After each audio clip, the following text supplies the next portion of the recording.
entity that drives e-government as Department of Telecommunications now, it is important that SETA does not just become a procurer, but also empowers and makes sure that there's capacity at manufacturing level, at applications development, and software development.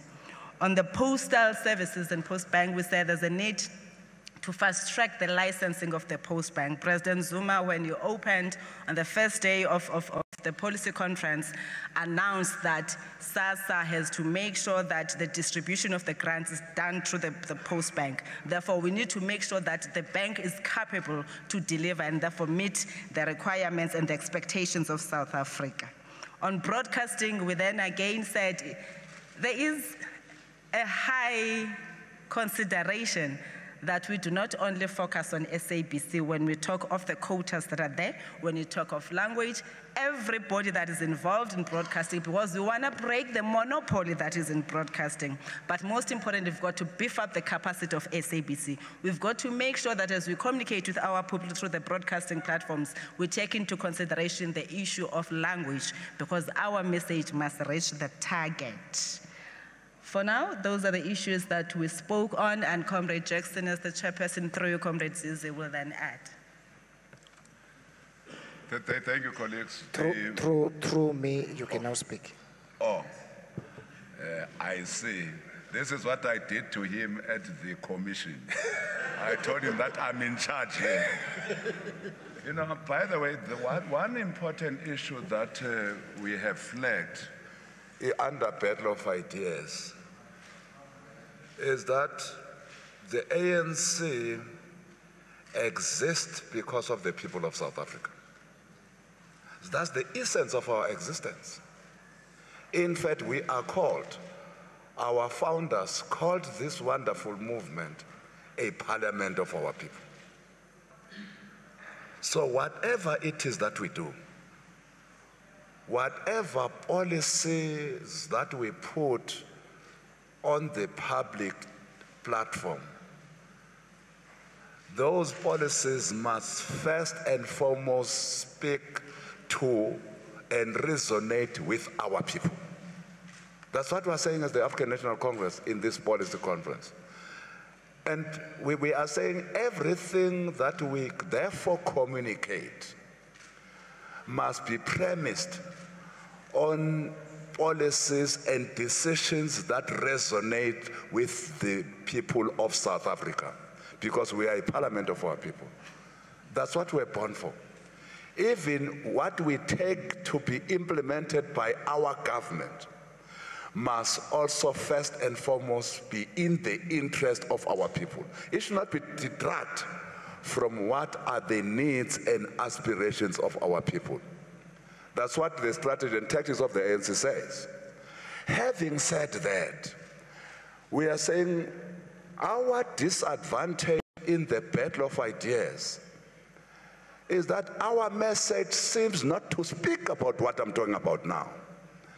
Our message seems to concentrate on our internal weaknesses, our subjective weaknesses. This disunity that we have talked about in the past 2 days, these factions that we have talked about in the past 2 days. Therefore, as a movement, we must move with speed to deal with all these subjective weaknesses that we have at this present conjuncture, so that our message can then speak to what we are, to what we were born to do, to what our policies are meant to achieve, change lives of our people for the better. And that's what we need to do. And this is what has been recognized by the policy conference, that in this battle of ideas, our unity and dealing with whatever issues that disunite us is very paramount, so that the actual message of the ANC can get out there to the broader public. And this is what we have emphasized in the commission. This is what we have emphasized in the plenary here. That, by the way, the ANC has never been about itself. It has never been. The ANC has always been about the black people who were disadvantaged, Africans in particular. This is there in the strategy and tactics of the ANC. That has always been the vision of the African National Congress.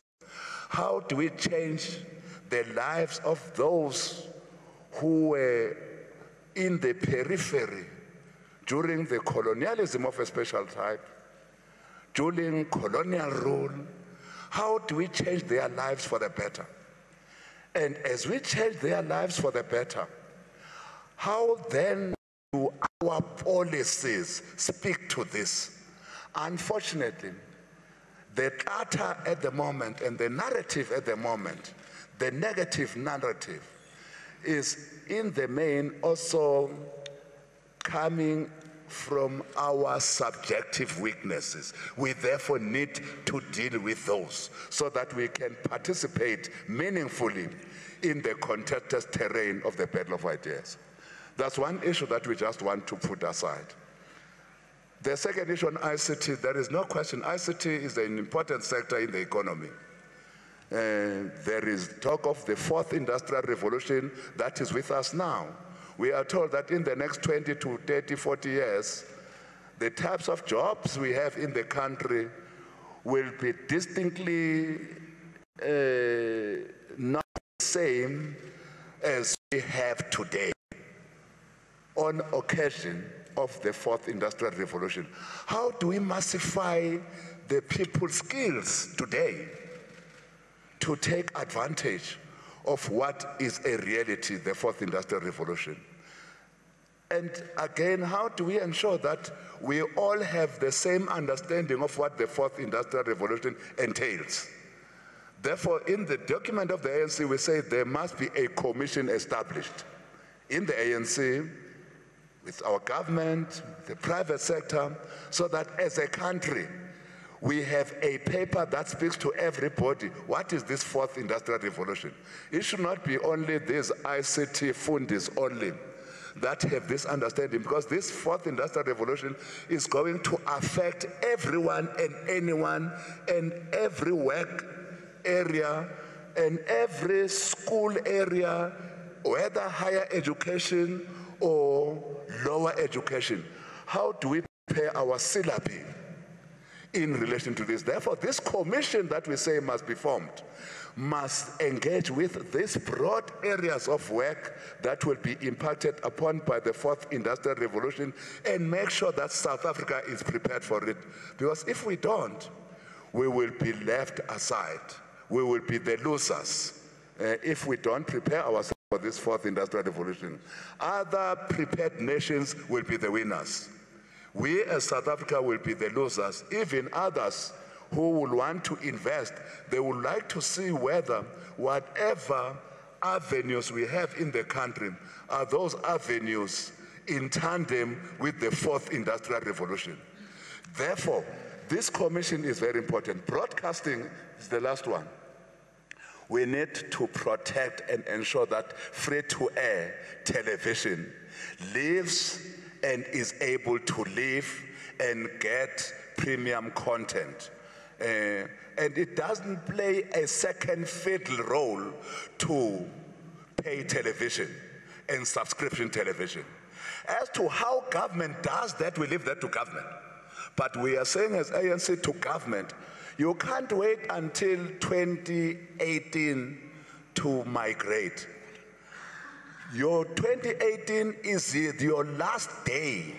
If you have not migrated by 2018, in fact, those who will be in charge of whatever area of migration, probably the ANC might say, maybe we need to do something about you as a deployee. We have lost opportunity from 2015, by the way. We should have migrated. We are now in 2017. We are still losing the various opportunities that are benefits of digital environment. We are therefore saying to our government, if you have got to migrate today, do so. Don't wait to what the document is saying 2018 December. If you must migrate today, do so, because it is in the interest of the country. But more importantly, in the interest of all free-to-air television stations, and in particular, our public broadcaster, for you to migrate. Do so immediately. On print, we are still agreeing that you play an important role, print media. Even in this age of convergence, you play an important role. Therefore, your means of accountability is important. How do we hold you accountable? With this role, you can in fact regime change. You can make governments fall. You can make institutions fall because of the power that you hold. It's not by non-thinking that you are called the fourth estate. How do we ensure that you act responsibly as a people? That you don't abuse this power that you hold in your hands as print media. What therefore should be the regulatory environment that determines your accountability?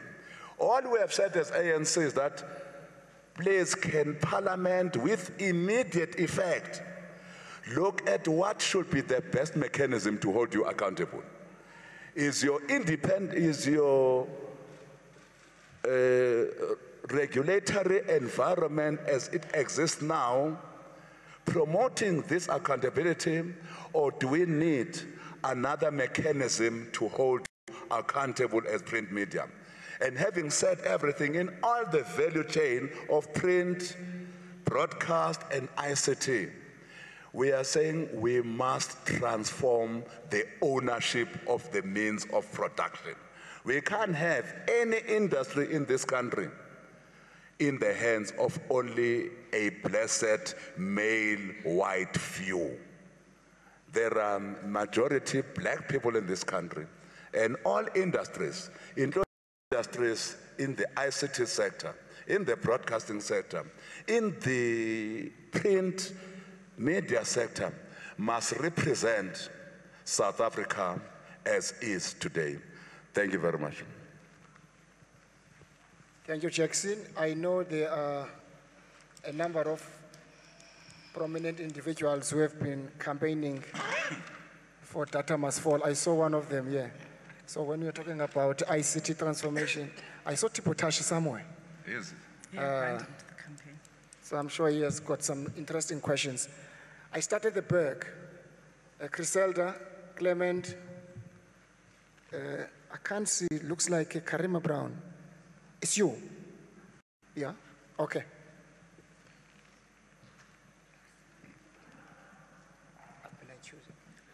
Good afternoon, Crisalda Lewis from SABC Television News. Was there any discussion in the commissions about whether those who have brought the SABC into the crisis that we're seeing today should face criminal charges? And the second issue is on the media tribunal. Was that discussed as well within the commission? Thanks, Clement Manyatela from Eyewitness News. Was there any discussion around ANC leaders who speak in different voices, be it on radical economic transformation, expropriation of land without compensation, white monopoly capital? We've been hearing different views from ANC leaders. Was that discussed, and how do you plan on curbing this from continuing? My second question is on the regulation of the media. You delved a bit into it, but were there any proposals on how this independent regulatory body should be formulated, or are you leaving that to Parliament? My last question is on the various broadcasting houses. Did you discuss any concerns that you have about, say, ENCA, SABC, or ANN7? I know Zizi has spoken and released, or the ANC has released a number of statements about ANN7, calling it a mouthpiece of factions in the organization. Did you discuss any of these channels? Thanks. Hi, Karima Brown, NCA.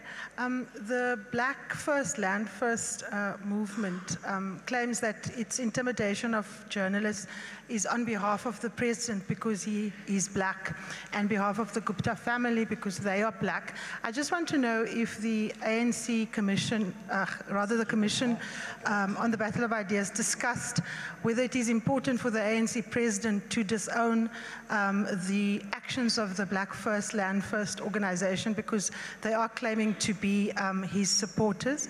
The second question I wanted to ask was, if this is supposed to be the battle of ideas, why are ANC members who disagree with each other threatened with disciplinary action in a conference where there is supposed to be as many views as possible ventilated? How is the Commission dealing with internal democracy within the ANC so that people are able to express themselves freely without feeling that some stuff are off limits? And then on the question of the media tribunal, it isn't clear what exactly the ANC is proposing. I just want to get a comprehensive update. Are you actually still calling for the tribunal? And then just lastly, on the issue of the SIU and the SABC, I see the President signed the proclamation on life Isidimeni. Is the President also going to soon be signing the proclamation on an investigation that enables the SIU to pursue those who have been fingered in the wrongdoing by the public protector at the public broadcaster, that is? Thanks. Thank you, Karima. On this note, I would like to bring Pete with your question, man. Is Pete still here? I love your standard question. I want to bring you on this note that question. Where is Pete? Yeah. Oh. And just noting, Zizi, that you are wearing the media freedom band, so thank you for that. Mr. Mtembu, Peter de Tooy from Huffington Post, what motivated the Commission to again put if it is the Media Appeals Tribunal on the table? What was the reason why it was put on the table? Is there, since the last conference, a deterioration in the ANC's relationship with the media and the way that we cover the country? What was the reason for that? Thanks. Now you disappointed me, you know. There was an expectation for all of us. Ranjani. My name is Ranjani Mansami from TISO Blackstar. Firstly, I'm here. On the issue of media freedom. Would you mind to stand up, please? It was a plea from the broadcasters that they would like you to stand. Oh. I know you're too short, but... Okay. On the issue of media freedom, I didn't hear any unequivocal pronouncement from you on this issue. We really appreciate that you stand in solidarity with us on this issue of media intimidation. But what is the ANC going to do to protect us and protect our industry? Secondly, on your comments, the Media Appeals Tribunal has been in your discussion documents for some time, and you feel that we need to be regulated. But with all due respect, there were attempts from within the ANC, from within Luthuli House, to run a black ops operation to distort the national discourse ahead of the local government elections last year. So the regulation, works two ways. I mean, if you want to regulate us, I think you should also be able to look at what the ANC itself is doing, both through government communications, where we get harassed by government spokespeople, and then I think that has contributed quite a lot to this environment where it's a free-for-all on the media, where everybody feels entitled to be able to attack us, irrespective of the freedoms we enjoy. And finally, you have taken resolutions on issues such as digital migration and such at your previous conferences at the NGC. These were ignored by your deployee in the Communications Ministry. And what are you going to do to make sure that these are implemented now? Thank you. Tabo and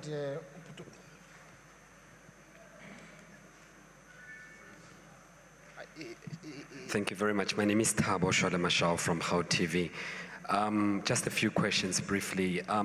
Did the commissions look at the infrastructure and legislation that is to expand and create access of frequency, particularly for licensees, potential licensees who may want to participate in national radio space on a commercial level? Because over the years, it's been the issue of frequency legislation and expansion of that infrastructure. And 23 years or more into democracy, that hasn't found resonance in the broadcasting space. That's one. And you spoke about transforming means of production and distribution, particularly within the media fraternity. One of the stumbling blocks is funding for, again, potential licensees. Did the Commission consider funding for those who would want to participate, yet they're stifled by economic means to expand voices of different kinds? And unfolding support for community media, particularly radio stations, community media radio stations, most of them between 3 to 5 years, they would collapse because there isn't adequate support, and your money would have gone to the drain through MDDA and other forms of funding because there was no consistent support, and therefore communities are denied the opportunity of having their voices. And lastly, the issue, I know the ANC Youth League in the previous National Policy Conference had proposed that Radio 2000 be turned into a national youth radio station. Was that found in the discussions, and how far is that? Thanks. Peter Molemane, KFM. Chair, I just want to find out as to, has the Commission discussed resolutions on media transformation? There are a lot of, black companies, production companies, media companies, that needs to be supported by the bigger guys. So what says the Commission with regard to that? Manelis Tubasa from the SABC. Mine is very simple, really. Is the ANC satisfied about the role we are playing currently? Do you feel that we are part of the regime change, for instance? Do you feel that we are responsible for your internal problems? So you're asking two questions. My last hand. Okay, my name is Mutlanyan from SABC. I would like to know as to whether the Commission did deliberate on the issue of foreign companies, PR companies like the Bell Pottinger, coming on board by some family business companies in South Africa. Speaking on behalf of black South Africans, which is it's unfortunate. Thanks, that's my question. Which to me is unfortunate, if I can put it right. Thank you. Okay, that was the last question on Bell Pottinger. That was the last question. I hope you understood it. You can now. Thank you, colleagues. On the first one that Criselda asked, whether we have discussed the SABC challenges, the governance challenges, and therefore the outcomes of whatever findings that have been discovered, and therefore the action that must be taken. Of course, we looked into the capacity and the challenges that are faced by the broadcaster, and therefore we recommended that the government must take responsibility after having finalized the process. And of course, if the findings then dictate that one must be charged, we expect the board and all those that are responsible to action based on the findings. So yes, we are concerned about SABC, and we did discuss. The CEOs, the CFOs, everybody that has been involved, if there is any criminal justification activity that you have undertaken, we are saying we don't want corruption. We do not want anyone who come and undermines our efforts as government to make sure that we provide clean governance, but most importantly, we provide credible services to all. Therefore, if you are involved in that, we are saying an action must be taken against you. Why is you still there, just so that I don't come back to this question? But the best way of avoiding what we have been through is to get the best rates. That's it. And that's what we have said, not only in the SABC, get the best CEO we have in the country, unless you say we don't have. If we don't have in the country, let's go and find them somewhere. Get the best CEO, get the best CFO. Because in any, not only the SABC, as I've said, but in any of our state-owned entities, our Achilles' heels has been not getting the best brains that we have. That's what we are emphasizing, and that's what the Commission emphasized. And that's what is in our report, that in any of our state-owned entities, including SABC, we must get the best brains to be at the helm. Thank you again, Comrade Jackson. On ANC leaders who speak on different voices and how do we plan to deal with that? Earlier on, when I made the presentations, I emphasized the importance of coherence and consistency because we've seen that this contributes negatively towards the society.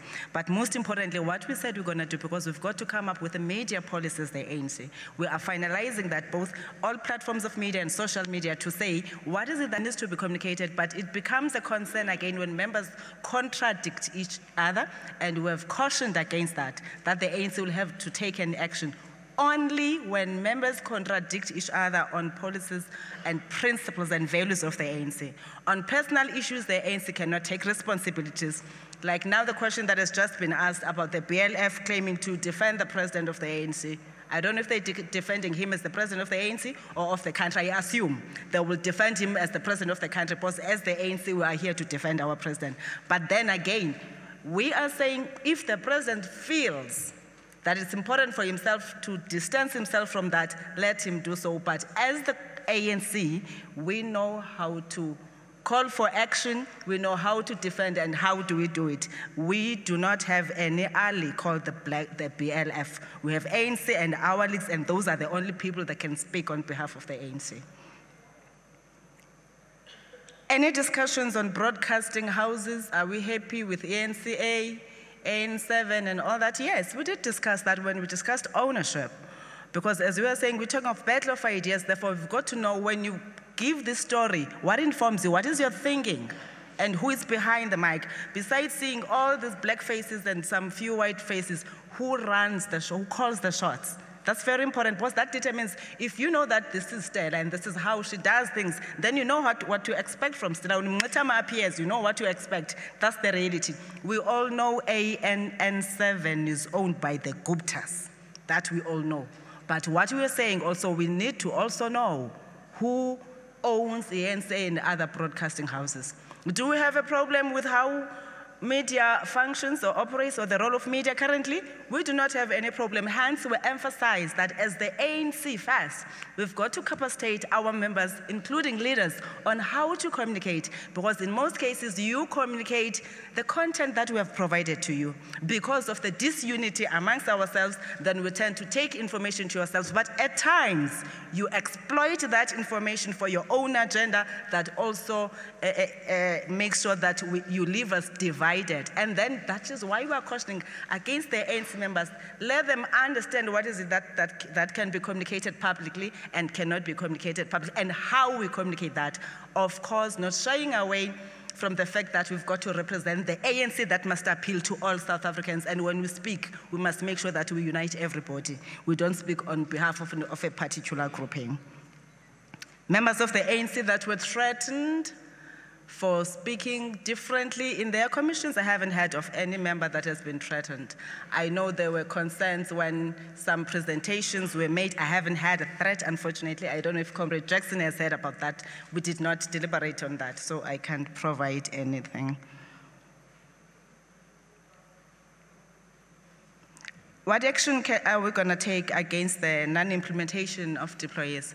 That is one thing that we also highlighted as the Commission, that the ANC has great policies that everybody approves of, but at times when ourselves as deployees go to government, we tend to forget because of whatever challenges that we might be experiencing or interest, but we said it is high time that the ANC calls the shots. We reaffirm the fact that the ANC is the center, and therefore every deployee must remember that, and we are the strategic center as the ANC. Thank you, Comrade Jackson.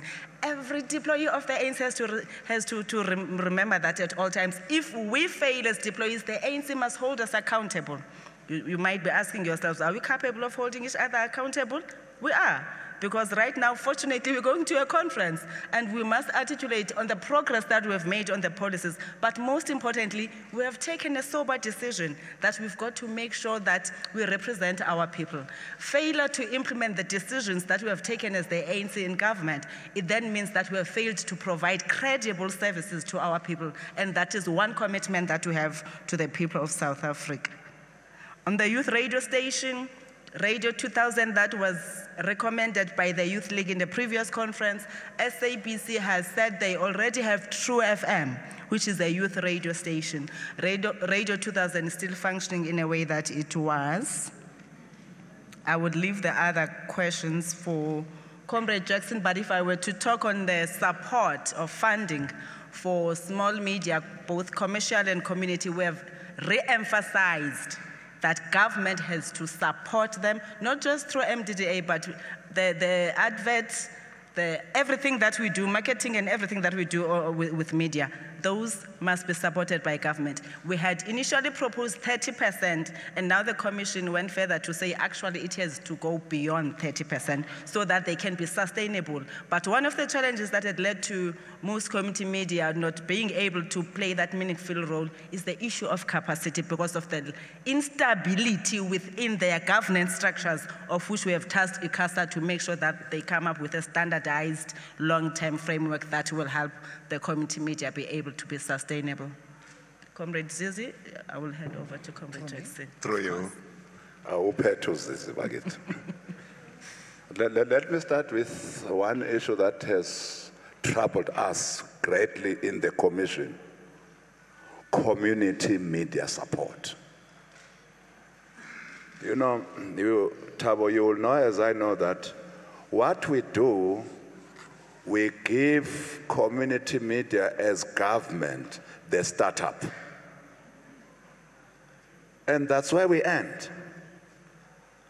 As to what happens to their everyday programming, what are the costs that are inherent to their everyday programming, what are the costs that they need to put into their content, including staffing, operational costs. All those things we are saying as the Commission, as the ANC, government, you can't create something and leave it to its own devices. Because unfortunately, that's why some of the community media have been captured by big business. As we speak, yes. Some have, because of these funding difficulties, they have now gone to other people that I won't mention by name, lest I be sued. And that's where they are getting their funding from. And therefore, even their mandate has since changed because the funder always, or the pays the piper or something to that effect. I'm not that good in English.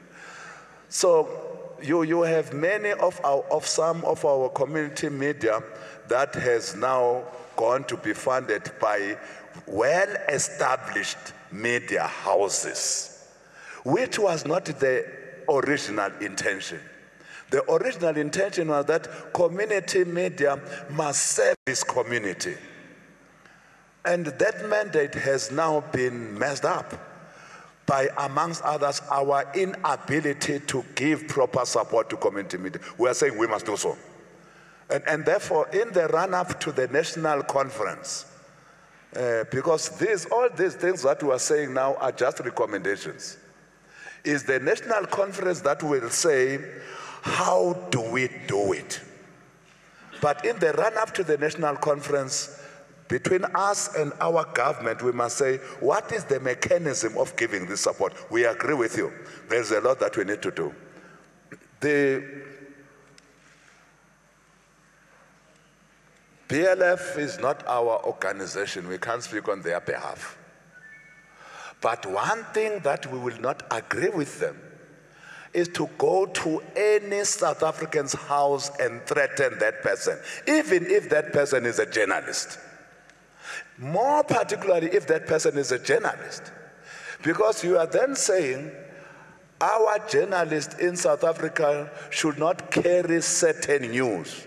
They must carry news that are favorable to you. You know, you write many stories that we don't agree with, but rest assured, we will defend your right to write those stories as ANC. That we will do. That's what we will do. Where we disagree with you, we will go to your ombudsman, and where we think that the effectiveness of the ombudsman and the press council is called to question, we will say, can't we take this to parliament and discuss this? And that's what we're saying.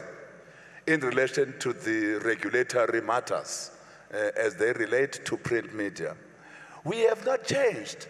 You will remember that under the stewardship of Chief Justice, the late Langa, we had the Freedom Press Commission, which did wonderful work at the insistence of the African National Congress, by the way, because it was the media owners and the media editors who then said that seemingly the ANC has a point.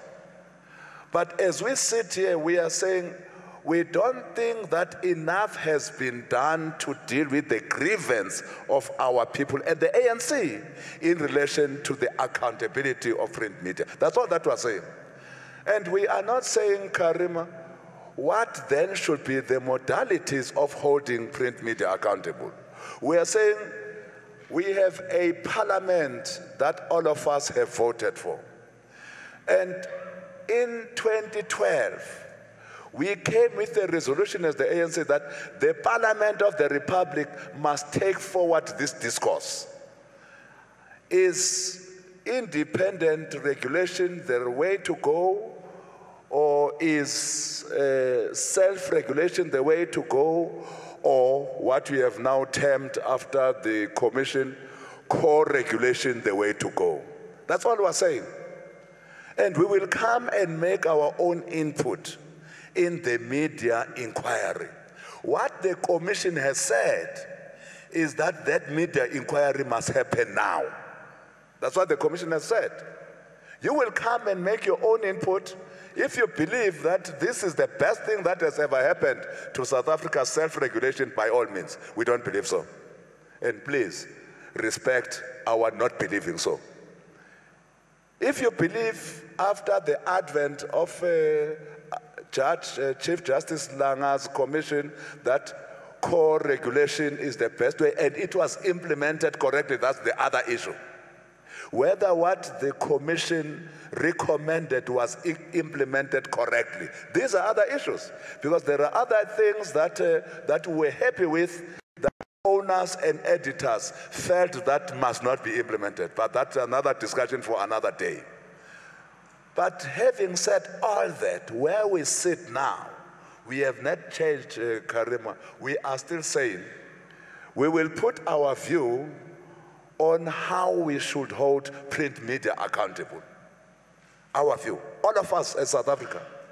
And there have been indications, by the way, that if Parliament can appoint the Human Rights Commission, for instance, if Parliament can appoint your independent electoral commission, amongst others, all these statutory bodies, Chapter 9 institutions, is it averse for us to think, now this is still at the level of thinking, of a body that looks at accountability of the media that is appointed in this manner, amongst others?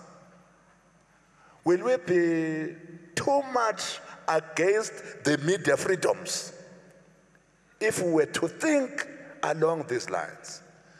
Now, I'm not advancing the ANC view. I'm just advancing what has been said when we're meeting with everybody. You know, after we produced these documents, Comrade Zizi and Comrade Stella will agree with me that we met with many, many people, many, including people in the print media, including people in the broadcasting space, ICT space, and ordinary South Africans. Many of them raised this issue. That what is this thing you have in mind with this media tribunal? What is it? How can you, what is the characteristics of this? We don't know. But all that we are saying, as we sit now, including some people in the media space, some who were journalists in the media space argued that the regulatory regime is not conducive for a democratic South Africa that comes from a colonialism of a special time. They argued strongly that as South Africa we need not to close our mind to something different.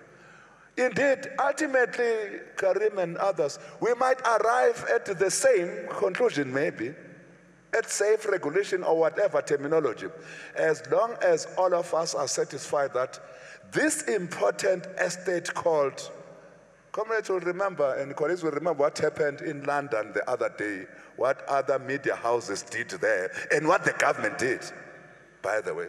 So that we don't forget what has happened in other nationalities and other countries.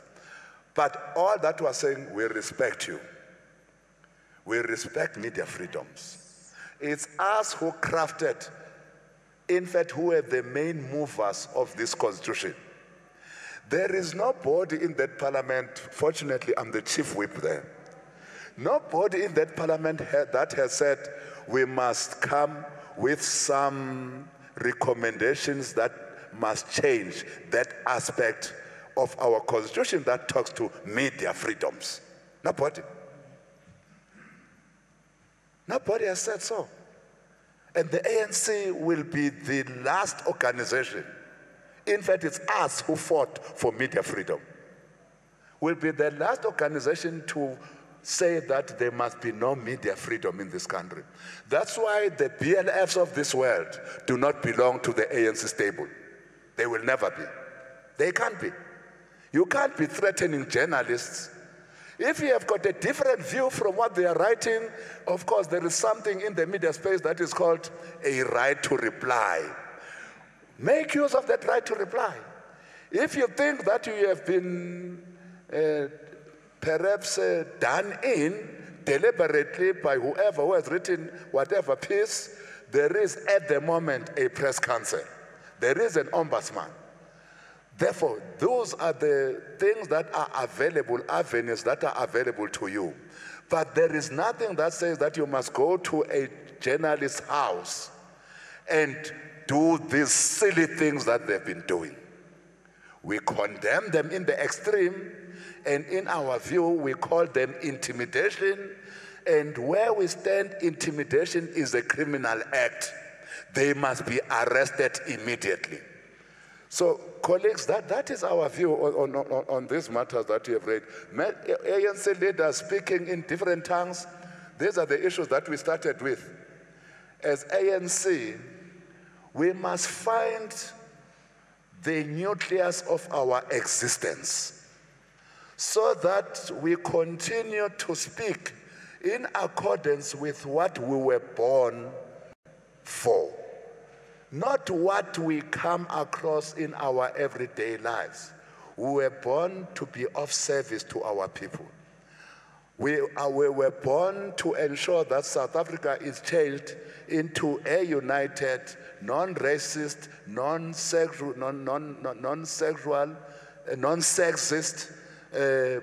prosperous, and wonderful country. And that's what we were born to be as the African, to champion the cause of the National Democratic Revolution. Unfortunately, there are these things that have divided us internally that now have taken root and have derailed us from this important aspect of what we were born for and what we are and what we stand for as the African National Congress. And that's why, as we started, we said, we must remove all those things that are called subjective weaknesses and subjective factors so that the message of the ANC should stick to bettering the lives of our people. Our policies should stick to bettering the lives of our people. Our behavior should speak to bettering the lives of our people. Nothing else. Not factions in the ANC, not disunity in the ANC, not disunity in the broader movement, in the alliance, but all of us, without exception, stick and speak to bettering the lives of our people. Unfortunately, we have off-ramped from that message because of all our subjective weaknesses. We have dealt with those weaknesses here in the past 2 days. And the NEC will continue. We have the capacity to deal with those subjective weaknesses so that we come back in our narrative and in our messaging to a message that resonates with our people, to a message that says, what are the steps we are taking to better the lives of all peoples of South Africa? I think I've answered all these questions. You have addressed all of them, Jaga. We will now break for lunch. There is some agents that we meet at 2. ETC is ready. Those of you who thought ETC will take the whole day, it is ready. But I would think let's resume at 2 o'clock. We break for lunch, we resume exactly at 2 with ETC. Thank you very much, ladies and gentlemen.